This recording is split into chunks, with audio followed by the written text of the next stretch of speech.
చూస్ country delight, live better. ఇప్పుడే country delight app ని download చేసుకోండి.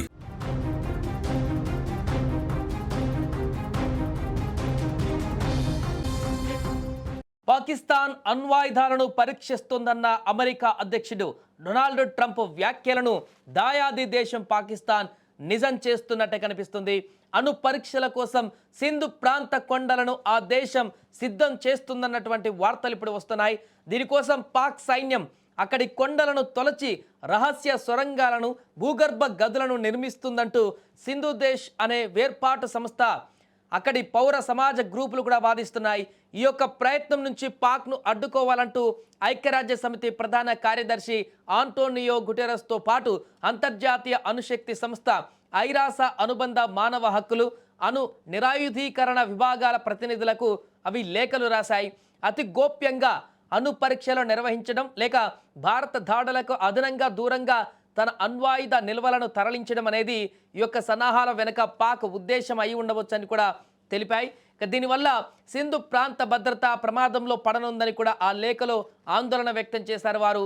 ఇక సింధు ముతాహిద్ మహాజ్ అనే పౌర సమాజ గ్రూప్ చైర్మన్ షఫీ బర్ఫాత్ పేరిట మీడియాకు విడుదల చేసినటువంటి ఈ లేఖలో సింధులో ఎక్కడెక్కడ సొరంగాలను తవ్వుతున్నారనేటువంటి వివరాలను కూడా దాంట్లో స్పష్టంగా పొందుపరిచారు.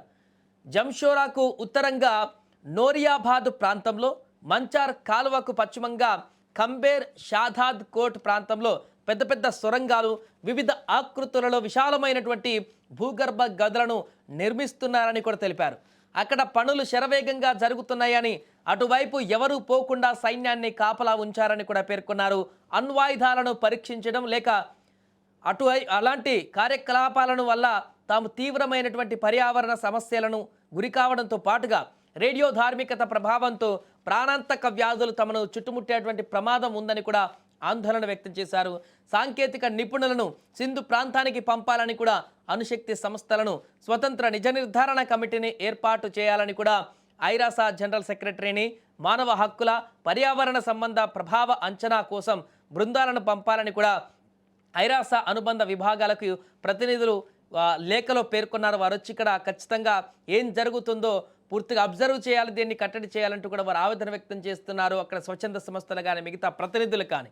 ఏదేమైనా కూడా పాకిస్తాన్ మరొకసారి తన వక్రబుద్ధిని ఈ రకంగా చూపించుకున్నట్టుగా కనపడుతుంది. అణ్వాయుధ కేంద్రాలను, పూర్తిగా సొరంగ మార్గాలను ఏర్పాటు చేసి అక్కడ కొత్తగా పరీక్షించేందుకు అణ్వాయుధాలను, దానికి సంబంధించినటువంటి వాటిని పరీక్షించేందుకు ఈ రకమైనటువంటి ఒక ప్రణాళికలు రచిస్తున్నట్టుగా కనపడుతుంది. పూర్తిగా అక్కడ సైన్యంతో ఎవరు కూడా అటువైపు వెళ్లకుండా కిలోమీటర్ల ముందే, చాలా కిలోమీటర్ల ముందే అక్కడ పూర్తిగా సైన్యంతో కాపలా ఉంచి ఏ ఒక్క పురుగును కూడా అటువైపు వెళ్ళనివ్వకుండా అడ్డుకట్ట వేస్తున్నారు. దీంతో అక్కడ ఏం జరుగుతుంది, ఆ యొక్క సొరంగ మార్గాలలో ఇంకా ఎలాంటి ప్రయోగాలు చేస్తున్నారు, ఏం చేయబోతున్నారు అక్కడ అనేటువంటి ఒక ఆందోళన కూడా అక్కడ ఉన్నటువంటి స్థానిక ప్రజలకే ఇప్పుడు వ్యక్తమవుతుంది. ఎందుకంటే రేడియో ధార్మికత శక్తి అనేది అక్కడ ఎలాంటి చిన్న డిస్టర్బెన్స్ జరిగినా, ఎలాంటి ఇబ్బంది వచ్చినా కూడా, ఆ యొక్క ప్రయోగాలు ఏమాత్రం విఫలమైనా కూడా పూర్తిగా మొదట భస్మమయ్యేది ఆ యొక్క పరిసర ప్రాంతాలే.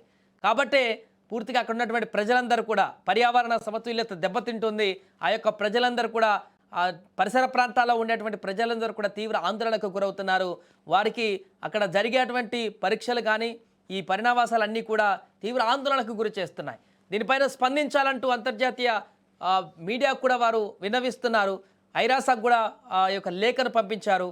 దీని పట్ల మరి ఎలాంటి స్పందన వస్తుంది ఐరాస నుంచి, నిజంగా అక్కడ ఏం పరీక్షలు జరుగుతున్నాయి, దీనికి సంబంధించి ఎలాంటి వివరాలు బయటికి వస్తాయనేటువంటి ఒక ఆందోళన అయితే ఆ ప్రజలకు కూడా నెలకొంది. ఏదేమైనా కూడా పాకిస్తాన్ మరొకసారి తన వక్రబుద్ధిని చాటుకునేటువంటి ప్రయత్నం చేస్తుంది. పూర్తిగా ఈ యొక్క సంక్షేమాన్ని పక్కన పెట్టి దేశంలో ఇప్పటికే ప్రజల యొక్క అవస్థలు చూస్తూనే ఉన్నాం, వారి యొక్క ఇబ్బందులు చూస్తూనే ఉన్నాం, వారి యొక్క ఆర్థిక స్థితిగతులు చూస్తూనే ఉన్నాం. వారిని డెవలప్ చేయాల్సింది పోయి ఉన్న కాస్త నిధులు కూడా ఇలాంటి ఎక్స్ట్రా ఖర్చులకు వాడుకుంటూ ఎప్పుడు పక్క దేశాలపైన రెడీగా ఉండాలి యుద్ధం చేయడానికి, యుద్ధం చేస్తే ఓడిపోవడానికి రెడీగా ఉండాలి, దానికోసం ఏ రకమైనటువంటి అస్త్రాలైనా సిద్ధం చేయాలి అనే పరిణామాలతోనే ఉంటుంది. కాబట్టి మరలా ఈ రకమైనటువంటి పరిస్థితులకు ఇప్పుడు పాకిస్తాన్ పూనుకున్నట్టుగా కనపడుతుంది.